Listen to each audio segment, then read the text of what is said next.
Неліктен жас босанған ананы 40 күн күткен? 40 күнді қазақтар бекерден бекер ерекшелемейді. Себебі 40 күн сәби үшін де, анасы үшін де қауіпті әрі қатерлі кезең.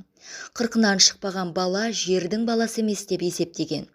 Анықтап қарасаңыз, 40-нан шықпаған баланың көзі біртүрлі тұманданып, әрі қайда қарап тұрғаны белгісіз секілді, көзін аударып төңкеріп тұрады. Ал 40-нан шығарған соң оның көзі жылтырап, кәдімгідей жан-жағына көз тоқтатып қарайды. Көзінде от пайда болады. Қазақ 40-нан шықпаған баланы еш қайда шығармаған. Адам дүниеден өткенде де 40-ын береді. Ғайып ерен, 40 шілтен, 47-ні 40-қа матап бердім деген сөздер де тілімізде кездеседі. Яғни 40 санының біздің өмірімізде алар орны ерекше болғандығын осындай мысалдардан білеміз. Жас босанған келінін көрегенді ене 40 күн бойы күткен. Әсіресе тұңғыш баласын өмірге әкелген ананы ерекше қамқорлыққа алады. Сәбидің дені сау болып өсуі осы жас ананы 40 күн мәпелеп күтумен тікелей байланысты. Біріншіден, жас босанған ананың омырауын суық тиюден сақтаған, әрі жүн шәлімен байлап барынша жыл ұстаған. Бүгінде төс ауруларының көбейіп кеткенінің бір ұшы дұрыс күтінбегендікте жатыр. Дүниеге сәби әкелген ананың өн бойы балбырап, бүкіл буыны босап, 12 мүшесінде өзгеріс болады. Сондықтан оған суықты жолатпай жыл ұстаған. Өйткені иммунитеті әлсірегендіктен ол сыртқы әсерді оп-оңай қабылдайды. Сондықтан жас келіннің күш қайраты орнына келгенше денсаулығына көп көңіл бөлген. 40 күн бойы қалжаның етін жегізіп, сорпасын ішкізген. Өкініштісі, қазір перзентханаларда жас босанған келіндеріміздің күтіміне мән беріле бермейді. Енелері сорпа суын үйден дайындап апарады, перзентханаларда қалжа жегізіп, сорпа ішкізгеннің орнына түрлі ботқалар беріледі. Мен үнемі айтып жүремін, тағы айтып өтсем артық болмас.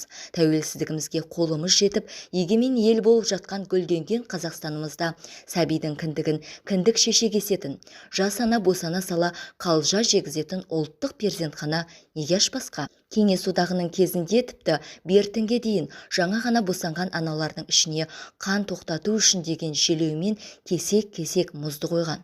Осыдан-ақ жас босанған ана өмірінің соңына дейін жетерлік ауру тапқаны жасырын емес.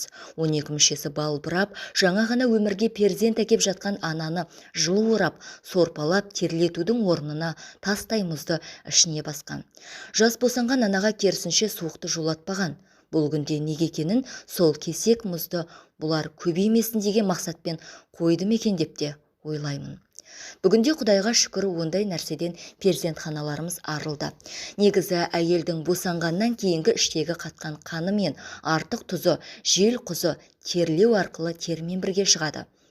Тері қатып қалыпты деп жатады кейбір келіндердің бетіндегі қарала турала дақты көрген әжелеріміз.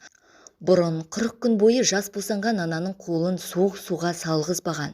Тіске суық тиеді, тісі түсіп қалады деп суық су, салқын сусын ішкізбеген. Сол сияқты даладағы тірлікке араластырмаған. Келін аман есен босанған соң енесі мықты әрі жұмсақ матамен белін мықтап байлап тастаған. Сол арқылы 9 ай бойы керілген құрсақтың қайта қалпына түсуіне мән берген, әрі бүйректі суық тиюден сақтаған. Қазақ әйелдері 7-8 перзентті дүниеге келтірсе де, құлын мүшесінің бұзылмай, дене сымбатының сақталуының сыры да осында. Келіннің аяғына жылы шұлық, бұрынырақта тіпті арнайы тізе қап кегізіп қоятын болған. Осындай күтім арқылы әйелдің буын ауруларына шалдықпауын ойлап, алдын алған. Тіпті шаш түспеуінің алдын алып, келіннің шашын тастай қатты қып өріп тастайтын болған. Тағы бір аса мән берген нәрсе босанған ананың бетіндегі даққа қатысты. Көргенді ене бөпең әбден тойып болған соң, соңғы қалған сүтіңмен бетіңді сүрттеп, келіннің бетінде дақ қалмауында ойлаған. Босанған ананың бір түлеп, жасарып, сұлулана түсуіне біріншіден қалжаның пайдасы тисе, екіншіден баласынан қалған сүтті бетіне жаққанның әсері мол болған. Осының барлығы түптеп келгенде өмірге жаңа келген перзент үшін жасалатын қамқорлық. Ананың дені сау, күш қуаты мол болса, бала да дені сау болып аман есен жетіледі.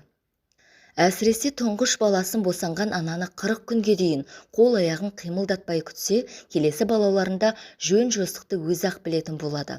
Тұла бойы тұңғышын дүниеге әкелерде жас анаға барлығы жұмбақ, тылсым құпиясы мен қорқынышы басым болғандықтан, оның әрбір қадамына енесі, кіндік шеше мен абысын ажындары үлгі өнеге көрсетіп отырған.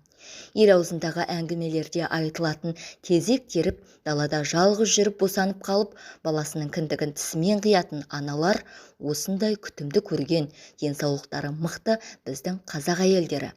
Ендеше біздің әжелеріміздің кемеңгерлігінің арқасында келіндеріміз дүниеге 10 шақты бала әкелген және ешқашан сымбатын жоғалтпаған.